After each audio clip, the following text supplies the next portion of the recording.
right. Hello. Time to start the show. Let's see what we got here. Mr. Eric Anthony, welcome to the show. Getting stuff set up. Just me tonight. I'm going to try not to rant. Let's see how that goes. So let's go ahead and get started, folks. See you on the other side. Is your Wi-Fi edge secure? Are you sure? Threats are everywhere, probing the edge for vulnerabilities to gain access to your network. It takes only one weakness for them to succeed. Undetected vulnerabilities, unsecured connections, misconfigured networks. CyberScope Air easily validates controls at the edge, discovers and inventories wireless devices, tests and demonstrates policy compliance, enables collaboration and sharing between teams.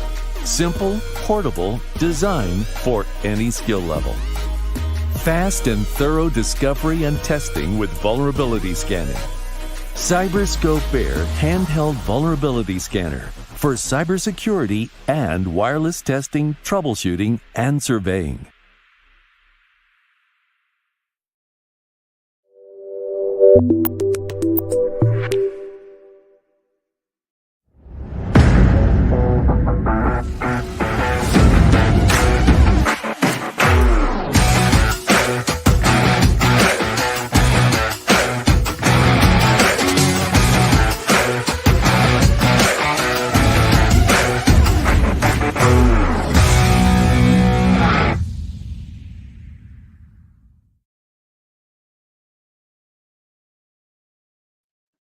Hello, friends. Uncle Marv here with another episode of the IT Business Podcast, the show for IT professionals, where we try to help you run your business better, smarter, and faster. So this is the regular Wednesday live show, and I am here by myself. It was one of these weeks where short week, we had the Monday off, and I wasn't sure if I was going to have one, but I decided needed to go ahead and do that.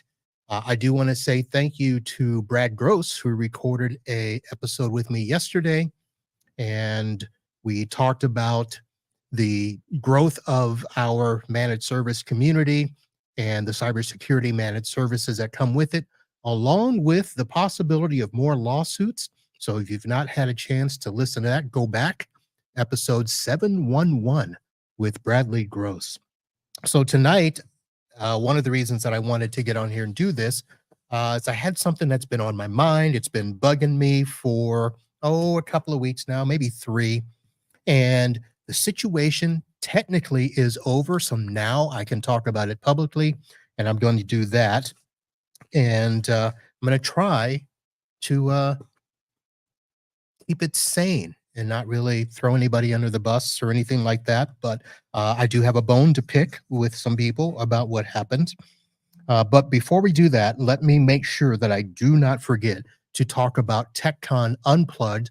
That is coming up. It's next week, folks, September 12th through the 14th. If you have not yet signed up and you are near the Washington, D.C. area, please do that. There are a few seats left, but this is a type of conference that you don't want to miss. Paco and Rick are working their butts off to put together a good group of speakers for us, some good breakout sessions where we as peers will be able to talk and share at a conference and not be preached at or anything like that. It's going to be a good time. So that is next week. I had a chat with Paco and Rick this morning, mainly for them to put me, on notice to do a good job as the MC. I will be there kind of leading some of the sessions in terms of, moving things along and stuff like that. It's a little different format. So I forgot to ask them if I'm leading a session. I was signed up for a session, but it may have been bumped. So I need to check in with that before I head out next week to see if I'm doing that session or not. But it's going to be a good time. People have already started putting in their musical requests. I will say go ahead and send them if you have a song request that you'd like for me to play during our in between times, our morning breakfast and stuff like that. Yeah, go ahead and send that request in, and I will be DJ Marv for the weekend as long as it's appropriate. Can't have no super duper booty shaking song or something like that. X-rated. This is a family style conference, folks. So let's think about that music as you're deciding on your choice for me. That will go for not just the in between music, but also the walk up music for the speakers. All right. So techconunplugged.com. There is a coupon code that you'll find on the website. If you use my link to go to it, get $75 off the ticket price. I think it's still valid. Something else I didn't ask them, but hopefully it is, and you can get a little bit of a discount there. So two things that I really want to address tonight, and they both are an answer as to why. So I had a nice long chat with someone last week before the break, and it really boiled down to, Marv, why are you doing this podcast? What is the motivation behind it? And it was a question that I answer from time to time. And it usually comes down to one thing, but I'm going to add a second thing. And the first thing is this is my opportunity, in a sense, to give back. I found the podcast community at a time when I was looking for some help, and I was kind of running solo. I had just gotten rid of my techs. For those of you that do know me and my story, yes, there was a time that I had technicians in my business. In fact, there was actually 4 of us in my business at one time. I had an admin person and 2 full-time techs along with myself. And yeah, we were doing our thing. And between 2008 and 2012, some things started to shift, and I found that I could do a bunch of stuff remote. I came across, RMM software, remote access stuff, and automation, and found this community that it was something, it was weird. I had a couple of customers that were growing at the time, so I wasn't actively growing, looking for more business. And my goal at that time was just to support the clients I had. I wasn't looking to, get big. I had a little frustration with managing techs at that time, techs who didn't want to get certification, didn't want to pass testing, didn't want to learn anything. They just wanted to play. If they weren't out on a job, or if they didn't have a task in hand, they'd be playing games, they'd be doing stuff that I'm not going to talk about. But I was at the point where I'm like, you know what? I don't need you guys. I'll do it myself. So that's how I ended up being the solo person that I was. So in 2014, I came across this community, and it really helped me to support my customers. I still expanded, helping my customers grow. I did take on more customers, but I was able to do it by myself with subcontractors. I didn't hire techs full time. I still had some subcontractors. One buddy of mine who ran his business, and he and I partnered from time to time. I had another buddy that had several techs work for him that I could lean on from time to time. Had another consultant friend, and then I found consultants in the branch office areas of my clients throughout the state: Orlando, Tampa, Jacksonville, Vero Beach. So I was able to support those. And that was the main thing that I did is, they were looking to bring back a podcast, and the talent portion of that podcast didn't want to do the logistics. I said, I'll do the logistics, and got the podcast back. And then he ended up giving me the podcast because he was done. He needed to do family stuff. And that's how I got the podcast. And so it was my way of giving back. The second thing that I have found that is popping up more and more, first really came up in 2019, but really has been something else that has been, is to defend the solo tech and the small MSP or the small emerging IT solution provider, whatever you want to call the small business, there seems to be this I don't even know what to say about it, but there's this thing that's permeating our industry, that there's one way to run a business. And we know from looking at other industries that's just not true. I mean, there are small businesses, there are large businesses, there are tons of businesses in between. Our customers, some of them like to be handled by big business, some of them don't want to be handled by a big business. They want to support the small and local community business. So I find myself from time to time supporting that, and just getting to the point where if you're in this industry and you are poo-pooing the small business, even if they have two, three, four people or techs and they're not growing, that's no reason to tell them that they're not a real business. That's no reason to tell them they're not a real MSP. And there are a lot of people in this industry that are solo, and solo for a reason.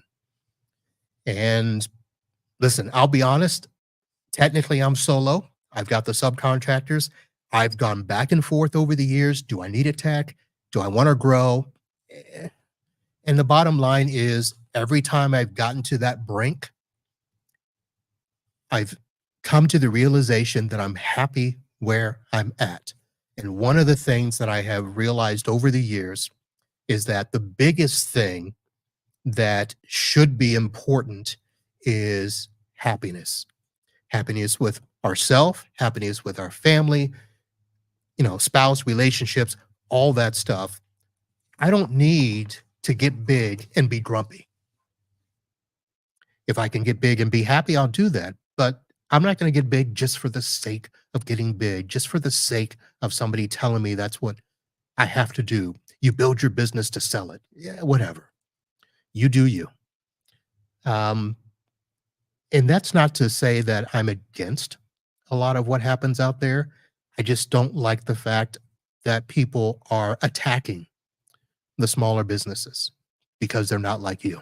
So part of why I'm here is to defend those people out there, because somebody has to, and there's no reason to run people off, whether it's a solo tech, whether it's a female, whether it's minority, a person of color. Uh, there's no reason to do that. So stop it. The topic that I had tonight, um, so it's weird. It's onboarding and offboarding professionally is the full title. If you saw the show cover on the YouTube or LinkedIn, whatever, it just had onboarding because that was the only picture that I could find. For the podcast cover, I did find a way to do onboarding and offboarding professionally. And oddly enough, this did not come up because of Bradley Gross's last podcast that he did just a couple of weeks ago, where it was titled Offboarding, You're Doing It Wrong, which good podcast, by the way. And in that, he talked about, realistic expectations, workload considerations, payment, removing software, that sort of stuff, all the things that we need to take care of if we're offboarding a client. But one of the things that maybe was an underlying thing that he talked about, but it wasn't out in your face, is the professionalism that goes along with onboarding or offboarding a client. And the reason that this is dear to me right now is I've just spent the last month offboarding a client, and I'll say that they weren't a full managed client. So that's probably a good place to start. This was a client where they had a full-time tech at one time. They had a MSP that supported them by selling them 365 licenses, and that was about it. They did help with special network projects that this tech in-house could not do. The tech was self-taught, not Microsoft certified, didn't really have any formal training, just Googled as much as they could. And without getting into the details, they wanted to make a change and brought me in as somebody that could give them a little bit more support, maybe a little bit more proactive support. I got along with the tech and it was good. I fixed a couple of problems for them and that made things go really well. Well, the tech went away. I won't get into how that happened. And we needed a stopgap for the client. And so one of my subcontractors and we supported them for about a month before they brought somebody else in. And at that time, they only brought this person in part time. And then they still relied on us for help desk support in a sense. So whatever that person could not do while they were on site in terms of managing the network, onboarding, offboarding, end users, that sort of stuff. And that's what we did. There was no MSA agreement. There was no, we're managing everything. In fact, I did give them a proposal that at one point in time they said they were going to sign, but they never did. So things never changed. Now, I also know that in tandem with them considering me, there was also another MSP in the mix. And I don't know how many years they were in the mix, but I know that they were there. And listen, first, I'm going to say no hard feelings because this other MSP is who actually they ended up signing a formal agreement with just recently. And business is business. I get it. And I'm always on the side of the client when it comes to doing what's right for your business.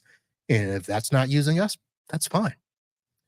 But in this process, what really got my attention was I kind of got ambushed with a meeting where I never really got formal notification from the client that this decision had been made. I knew there were some things out there. They were looking for some invoices and contracts. So I kind of figured, okay, something's probably happening. I got a request for a meeting to understand the 365 because we were actually selling that direct through our CSP license. We weren't referring it through AppRiver or anything like that. So I thought, well, maybe they just want to find that out. Well, of course, I get ambushed with, I don't know, 4 or 5 people from the new MSP. And they immediately started asking questions about the network and, servers and desktops and switches and stuff. And I'm like, hold up, hold up. Does this mean you guys are taking over? Because I wasn't told. Oh, yeah, yeah, yeah, yeah. Okay. And I asked, when are you taking over? Oh, we don't know. And from my perspective, I'm like, okay, well, if you don't know and I don't know, we really don't need to have this conversation. Now, I did give them some information. I knew it was going to happen. I'm not trying to be a jerk or anything about it, but I had not received formal notification from the client. And so I reached out to my contact there who happened to be on vacation, oddly enough, and said, oh, I didn't know. I had somebody else taking care of this. Why don't you reach out to them? Reached out to that person. They didn't know. So, I mean, listen, yeah, it sounded like a mess. I knew it was going to be a mess. That's the way it was. So I was actually the one that came up with the offboarding date. I put together a 30-day window of what I would do when I would hand stuff over. And this was going to be the last date of, management, and handed that over to the client. And that was that. And then I get an email because the new MSP started asking for stuff, and some stuff I gave, some stuff I didn't. But it really, in my mind, wasn't a situation where to be honest, I still did not get formal recognition of the offboarding date. I never got from the client that's like, yep, that's it. That's good. I did get a call and saying, can you explain this email? And I said, well, as I understand it, you're making a decision. So I'm putting together a timeline that I think works for all of us. Oh, okay. And that was it. But the client started asking for stuff. And one of the things was all of the credentials and passwords for the network. And when I had talked to them in that meeting, my response at the time was I would give them about a week before the final date. And they were kind of taken aback as to, why. Why would you do that? We can't onboard in 30 days without that. I'm like, what are you talking about? Now, let me just put a couple of things in perspective. This company, along with us, had known about this possible takeover, let's call it that, for a while. It didn't like sneak up on us. It didn't sneak up on them. They've known about this customer for at least a couple of years, maybe longer. Um, this is a fairly large MSP. And when I say fairly large, I'm talking huge. I mean, if we're saying 175, 200 employees, maybe more, I don't know, but they're big.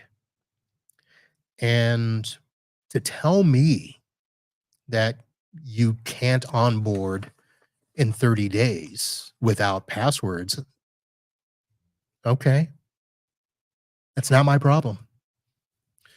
Um, but it just felt weird that they were pushing that hard and that fast. Now, granted, I don't know all the official documentations of what's adopted in the entire channel, but I know in terms of a typical process for onboarding and offboarding, in most cases, and when I say most, I'm going to say 80% or more, when passwords are handed off, so is the responsibility.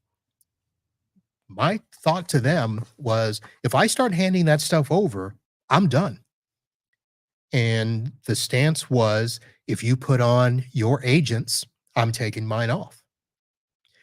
And their response was, well, you're still providing support for them. I'm like, well, this isn't a co-managed situation in my mind.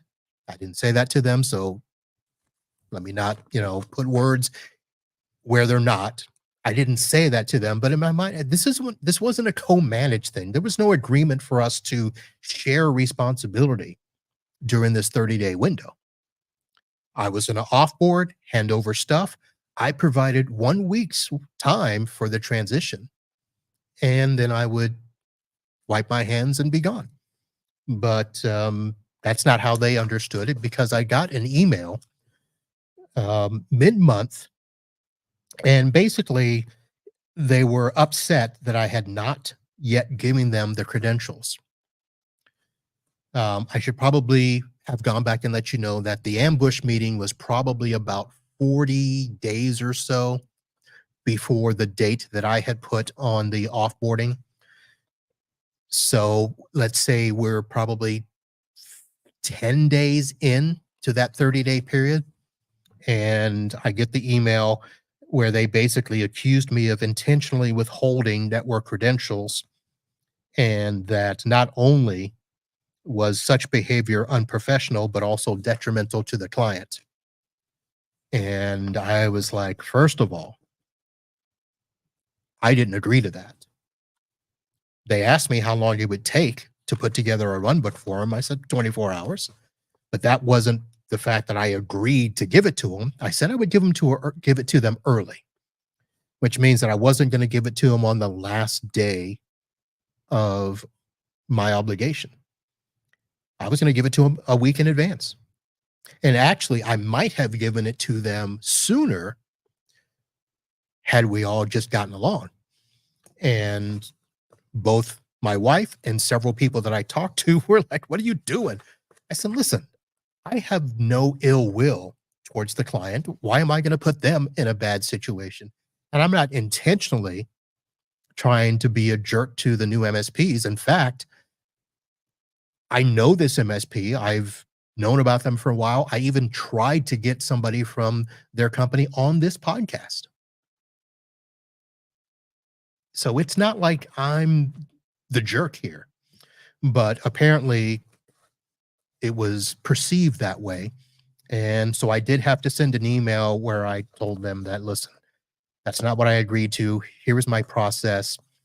And in a sense, I took the stance at that point where my responsibility was to the client, not to the new MSP.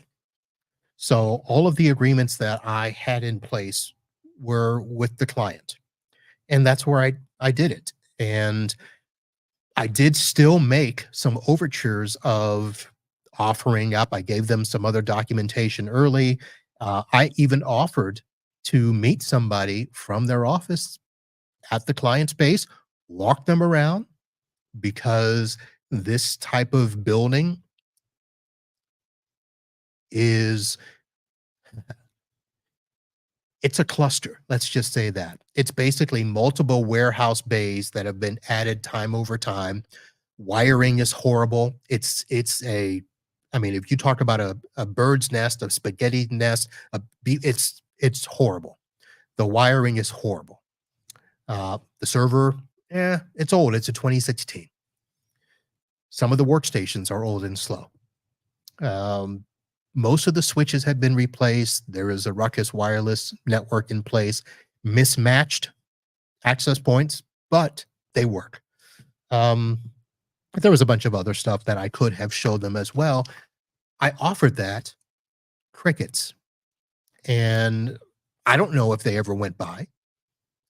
I did not ever see a device pop up on the network, um, but I offered, and they did not take me up on that offer. So, okay, that's fine. Um, One of the other things that really struck me in that ambush meeting was they had asked if I would put their agent on the network, on the server, on all the computers. No. Um, and this is just simply something where over the years, the typical process um, is that the offboarding MSP's main responsibility is to exit the client's environment, not to assist the new MSP with onboarding or setup. So again, big MSP probably charging a lot of money for onboarding. Why would you need for me to help you with your onboarding? So that was a no. I did offer to put it on the server and let them do their deployment. Um, so that was that. So let me go back to some of the. I'm going to talk about the key points when it comes to the MSP's responsibilities for offboarding, because their big contention was that I was withholding information, and you know, withholding passwords or credentials. Um, I've always taken the stance that these are the client's information. So it wasn't that I was going to withhold them and hold anybody hostage, but it's something where it's for everyone's protection that during that transition period, if something were to happen, whose fault is it? I don't want to be pointing fingers back and forth of saying, well, I don't know who's in the environment. You're in there installing stuff. We're in there installing stuff. Who knows what happened? I don't want there to be any pointing fingers. Again, it's not a co-managed situation. So I will support them up until this date. You support them going forward. And I think the overwhelming stance that most people take in this industry is, while you may try to work together and even have an overlap period, the bottom line is that once passwords and credentials are handed over, so is the responsibility. So if you want me to support them to a certain date, that's when I will support them. I had not talked with the client about providing support after the final day of responsibility, which is something that everybody that I've spoken with and heard from in the vendor chats about, checklists and stuff, is that, you have that final handoff date, and any support after that is billable, which is something that everybody wants to do. Let's see. The best practice is to coordinate the transition with the new MSP to minimize downtime, but the offboarding MSP is not responsible for the new MSP's onboarding process. I think I said that a little earlier.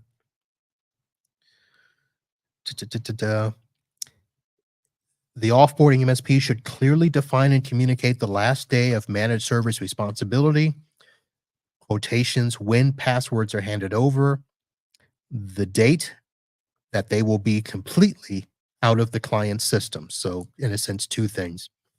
So I had, agreed to give them the passwords and stuff a week early. That final week, as they put their stuff on, I would be taking my stuff off, and then the last day I would remove all of my agents. And then the day after that, I removed my final access, removed VPN access, removed the final agent from the server, all my credentials from the switches, the firewalls, all of that stuff. Um, Kind of interesting there. So it's something where I tried to maintain professionalism.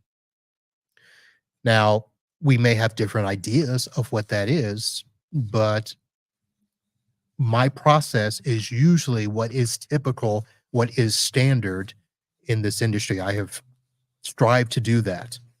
Um, the email that I was sent that the person was, kind of offended that after 24 years, this is what was happening.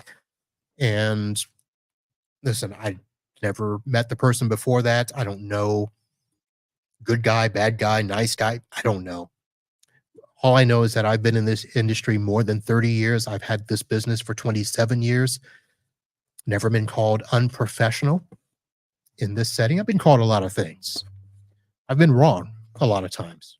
So, in a sense, I think I was more upset with being called unprofessional just because our timelines did not match up. So, um, that was that.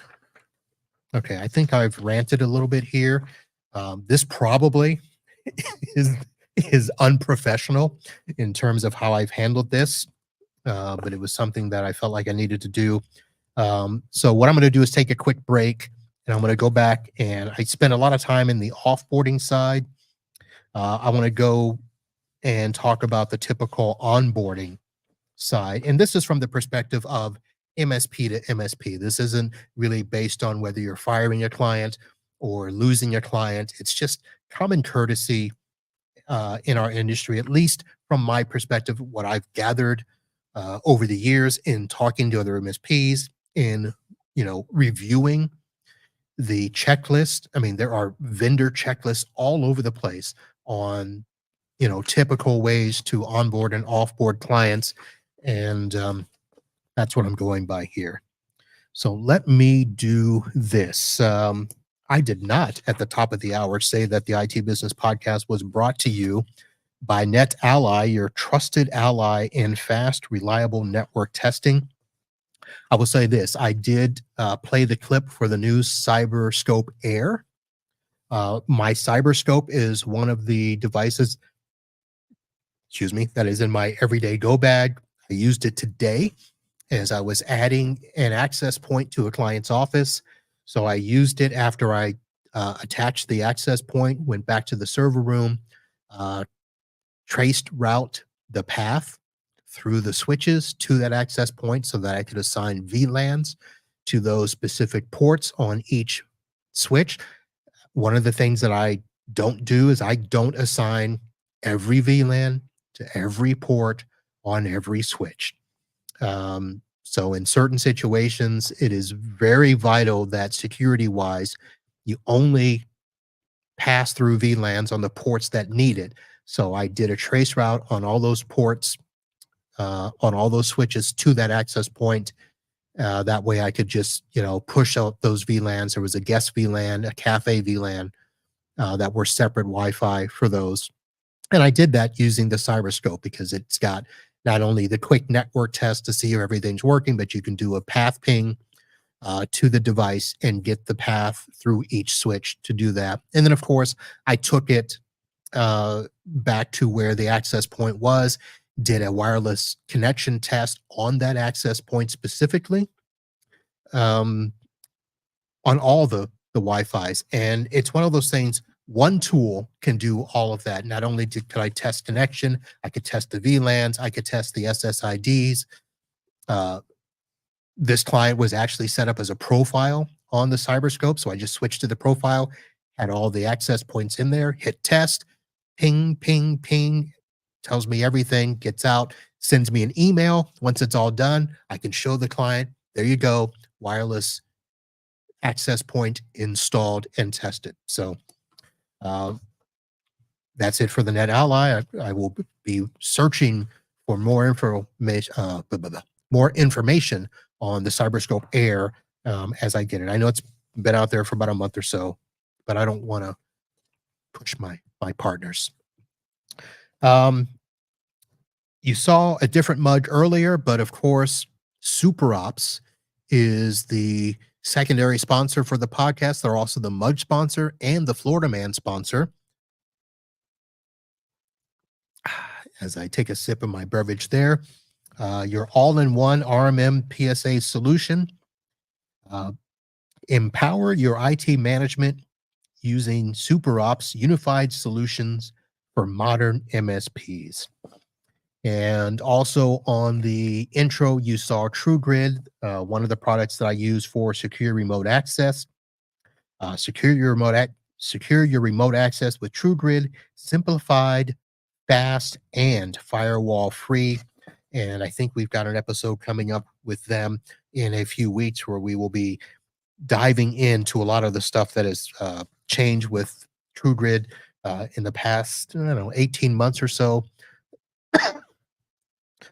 It's actually a fantastic product, specifically for remote access. Now, it's not the full SASE solution that everybody's using now, but if you need people to get to their desktops or to RDS servers with multi-factor authentication, TrueGrid, very easy and simple to set up there. So there we go. You saw maybe before I started the show, the new mug that I was drinking out of. So this has my hot, angry tea in it. And this is a mug created for TechCon Unplugged this year. And it's got a picture of all the DC stuff for 2024. I'll be playing the TechCon video as my outro today, not the regular music. So you'll see all of that. All right, so I got all the sponsors done. Good. All right, so typical onboarding. Let me pull that up. And again, I did this from the standpoint of onboarding when the customer is in an agreement with another MSP. So if you're listening to the show and you've already, cursed at your car or your phone or whatever because you're like, Marv, you left out this or that, I understand. Fine. I'm not trying to do a full debrief on onboarding and offboarding. Send me those comments and suggestions and let me know what I left out or what I said wrong or if I handled the situation. So some notes that I took down, and again, I've got multiple sheets and stuff that I do because I do a different process every time I onboard. I don't do the exact same thing every single time. But one of the things that I have noted here is that when onboarding a new client that is currently with another managed service provider, it's important to handle the transition carefully. And this is what I think is key. To avoid interfering with any existing contracts. So the goal that I have is to work with an outgoing MSP or an outgoing tech. And I try most of the time not to badmouth them. And whenever a client said, oh, they didn't do this, listen, there's just different ways of doing things. It's not necessarily that an MSP is wrong. Now, if they screwed something up, they lost data, then that's wrong. Now, it still may not be the MSP's fault. It may have been out of their control. It may have been something that they recommended that the client didn't do. But the whole idea is when you're doing an onboarding and there's an existing MSP, try to do it respectfully and, understand that there is an agreement in place that you want to try to honor because you want that done to you on the other end. So this is one of the things that I have done and I have not done. But one of the things is to obtain and review the client's current contracts to understand termination clauses and notice periods. And that is so that you can understand that if a MSP has an agreement to support a client through a certain date, well, that's the date that you look to take over, and you don't try to push your way in or anything like that. You use all that time ahead of that as your onboarding process. You do your needs assessment. You hopefully visit the client's site and understand the infrastructure. You develop the transition plan. Those are all things that are done at the very onset of when you get the client. Usually somewhere in that 2 to 3 weeks, before the handoff, you establish communications with the stakeholders, you begin gathering documentation. Sometimes this can be provided by the outgoing MSP.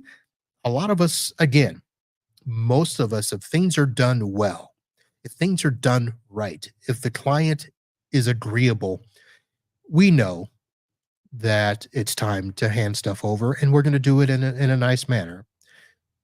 Hopefully, it's done smooth enough that you can give some documentation early, so that gives the new MSP time to understand the network, understand the nuances of things that you've done.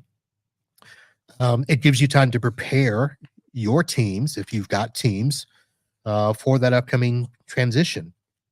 One of the things I have in here is a shadow period. And to be honest, I've only done this twice. With the client's permission, begin shadowing the current MSP's activities to gain insight into day-to-day operations. And this is why I offered the other MSP a chance to come on site. Come see what I've done.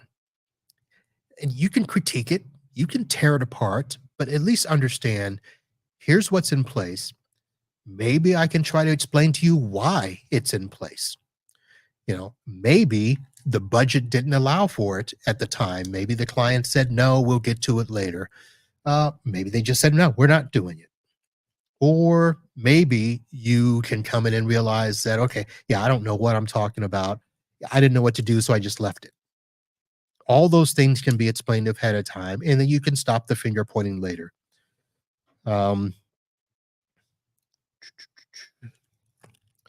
Work with the outgoing MSP to transfer knowledge, access, and control of systems. Begin providing basic support services alongside the outgoing MSP. So this is something that I actually did in 2017 when I parted ways with a very large client. Um, without going into detail, I was leaving, another company was coming in. And one of the things that I said to them is that I'm not going to leave you in a bad situation. We had a couple of things that needed to be done to transfer some services, one of which was the Datto backup. The new company was not a Datto partner. So I knew that I could not just abandon their Datto. I would maintain the Datto until the new provider got their partnership in order. And it actually ended up taking 2 months. I don't know why. I don't know what the deal was, but I ended up supporting that customer and their Datto for 2 months after I stopped supporting them with other managed services. That was a situation where I had actually told them my stuff will stay on until the new person's stuff comes in. So this was a situation where it was multiple offices. I think at the time it was 5, no, maybe more, at least 5 offices. This was a large client, I'm not going to lie. So I knew that they weren't going to be able to just simply deploy everything within a single day.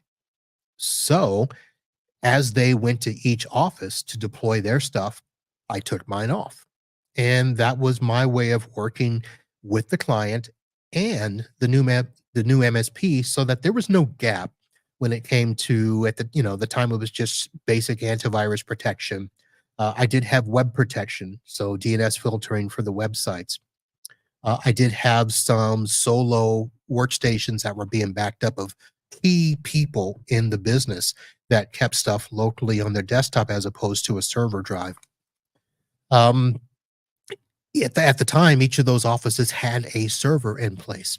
So there were not only backups on the servers, there were processes, there was a bunch of stuff. So it was something that I worked out with the client that I said, look, I'll keep my stuff on even after the date until the new MSP puts their stuff on. And uh, that one wasn't as long. I think that was maybe a couple of weeks that it took them to get the all 5 offices and do that. So these are things that, if you were working with another MSP, you're the one onboarding, you know, work with them. Um, see if there's anything else that's truly important here. So I have here, this is something that when I did have a tech support me in doing an onboarding, one of the things that I wrote specifically with them is that we need to respect the client's existing contract and avoid any actions that could be seen as interfering with their current MSP relationship. Number two, maintain open communication with the client and, when appropriate, with the outgoing MSP to ensure a smooth transition. So we had a situation where, let me just say that there were times that we did have to reach out to the outgoing MSP, but we did it with the customer's permission. We didn't just contact them outright. We got permission to say, look, we need this from them. Do you want to contact them or do you want us to do it? And that was something that I thought was pretty important to keep as a note going forward. Anytime this happens, this is how I would be. Be flexible with timelines. Things don't always go as planned, and focus on building trust and demonstrating value to the client during the transition period. Um, and that's both onboarding and offboarding. I did not want the customer to hate us on the way out the door. They might have. I don't know. And it happens. I'm not going to say that it doesn't. I'm not going to say that I haven't had bad situations. I have. But again, one of the things going back to why I wanted to chat about this was that I was never at any time called unprofessional by the other MSP on either side. And I just thought it would be something that I should address, especially because I think that in this particular case, now I do not know that this is true. I cannot prove that it is true. But if I'm wrong, maybe they'll reach out and let me know because they're probably listening. The new MSP knows I have a podcast. They might be listening. The client knows I have a podcast. They might be listening too.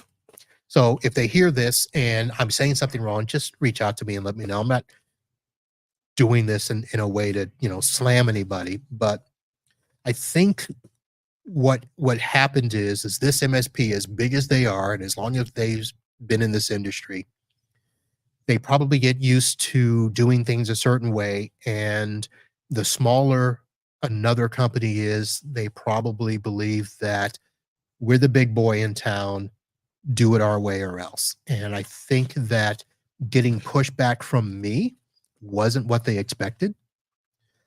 And could that come across as unprofessional? I don't think so. But at the same time, I don't want solo techs, small MSPs, small solution providers, whatever you want to call us. I don't want us to be pushed around or relegated to, I don't want the clients to think that because we're small, we don't know what we're doing. There may be some that don't, but I'll be honest with you, most of us do. And most of us do it just as good, and in some cases better, than the larger MSPs.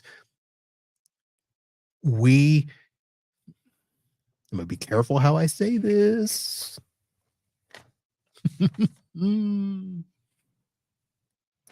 We are probably more in tune with our customers than you think. I'll leave it at that. Eric Anthony, I want to say thank you, man. You hung out for a while here tonight. Eric Anthony runs the All Things MSP show, YouTube channel, Facebook group. He usually is on an hour before me, 7 p.m. Eastern, and good show. We've been on each other shows many times. We might be sharing podcast space again at some upcoming conferences, notably IT Nation in November. So Eric, good to see you out there. Thank you for hanging out. He made a comment earlier, VLANs for the win. In my honest opinion, there will always be a need for small local MSPs. Yes, there will. Robert, thank you for the comments there. Nice sentiments. Giles in the house, probably ironing on a Wednesday. Thanks for tuning in there. All right, that's going to do it. I've got more stuff here, but I've talked a while here. I do want to, even though we don't have a guest, I have a Florida man video for you. Last week, I put, I believe, 3 Florida man links in the show notes. I don't know how I'm going to put in this time, but, people always wonder, if my stories are actually, timely in a sense. And so I'm just going to let you know. So if I go into my news system, because I've got a special news system for Florida Man. So these are all topics that have come in. They're definitely today, but most of them are within the last hour or two. Man dies after catching fire in Florida mall parking lot. Florida man tries to pass off DUI by swapping seats with passenger after crash. Let's see here. Shouldn't talk about that. Florida man continues to adjust to life after losing an arm in an alligator attack. That was from about a month ago. Let's see here. The nursing home story. I'm sure you've all heard about that. Sad story there. Man tries to kidnap woman in Walmart parking lot. U.S. man died because doctor removed wrong organ in procedure. I saw that story earlier today. This was in a North Florida hospital, and the U.S. man was actually from the state of Alabama. So from Alabama came to Florida to get a surgery, and we removed the wrong organ. That doctor's going to be sued. But I have a video Florida man story for you tonight, and here it is. So what I would like to do, if you're comfortable with it, is to put you through some field sobriety exercises to make sure that you're not intoxicated. No, I'm not. I'd be happy to do that. Okay. But I will tell you, I have done nothing wrong, except for 2 people who cut me off. Breaking news, you are watching new dash cam video of Naples police arresting the city's mayor for DUI. Thank you for watching NBC2. I'm Peter Bush. Witnesses told police that Mayor Teresa Heitman was driving drunk behind them last night on 3rd Street, followed them home all the way to 16th Avenue South, and even did some damage to their front lawn. NBC2 Sarah Mankiewicz is in Naples tonight walking us through this brand new video. She was literally almost running into my Jeep and followed me home. You're listening to the moments a Naples family calls 911, saying the mayor was driving drunk Wednesday night. Why did you follow us home? Why did you pull into our grass? No, we didn't. We're driving down 3rd Street and we saw you slam on the brakes and give yourself a headache because you almost ran us over. You can hear Mayor Teresa Heitman in the background, denying she did anything wrong. Are you guys outside? Then why did you come here and... Well, the mayor stopped here at this house along 16th Avenue South, but the homeowners say she actually hit their mailbox and then told them that it wouldn't matter if they called 911 since she's the mayor. I don't know. She's claiming to be the mayor. I don't know who she is. She just drove. She's drunk, and she just drove on our lawn. But once Naples police officers showed up, she wanted to be a regular person. Don't call me mayor. Okay. I am Teresa Heitman right now. Okay.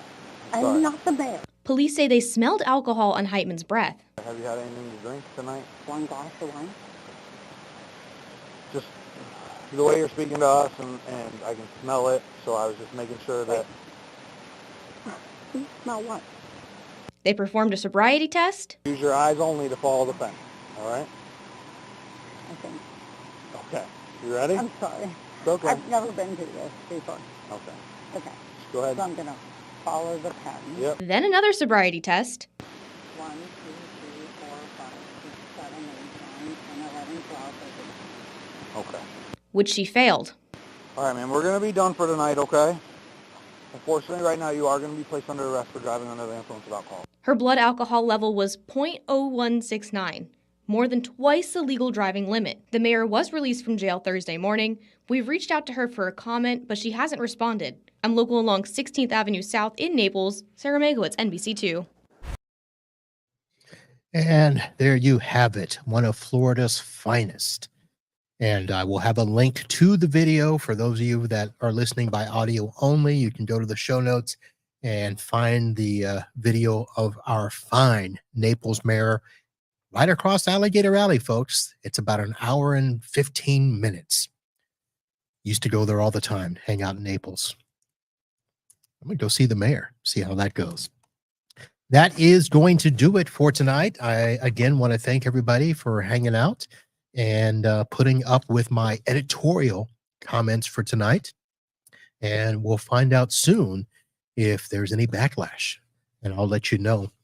I will be doing a show next week, even though TechCon is happening. I will be flying out Thursday morning to get there early, and we'll be doing a show Wednesday evening. And I believe that is at the regular time with a new guest to the show. And actually, I didn't even think about this. I think he's a large MSP. So I wonder how much offense he may have taken to what I said tonight. Brian Weiss is going to join me next week. So that's going to do it, folks. Head over to the IT Business Podcast page. Support the partners on the show, NetAlly, SuperOps, TrueGrid, even some of the others that I don't mention all the time, but they've been a supporter in the past. Thread is out there. Synchro is still on there. Insta House Call may still be on there. I don't know. But head over to the website. Check that out. Check out any other shows that you might have missed. I know some of you are way, way, way behind. So I'll give you some time to catch up soon. That's going to do it, folks. We'll see you next time. And until then, holla.